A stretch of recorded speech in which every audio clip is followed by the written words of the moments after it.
Kisukari ni ugonjwa wa kula.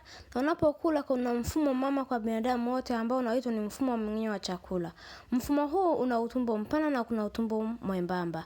Utumbo mpana ni ule utumbo ambao umeshakula chakula kimechakatwa, vitamini imepatikana, protein imepatikana, carbohydrate imepatikana, mabaki pia yanapatikana, ndio yanapelekwa na utumbo huu mpana kwa ajili ya kwenda kujisaidia kama makapi au takataka zinazozalishwa na mwili. Kama una changamoto ya kisukari, watu wengi ambao wanakuwa na changamoto ya kisukari wanakuwa wanapata choo kigumu sana, choo chao hakieleweki, tumbo linawauma, linajaa gesi, kutokana na kwamba kama kisukari ni ugonjwa wa kula, tunakula vyakula ambavyo si sahihi katika afya zetu. Na ndio maana watu wengi sasa hivi wako kwenye changamoto za kisukari, changamoto tumbo linamuuma hapo hapo, kisukari hapo hapo kinamsumbua.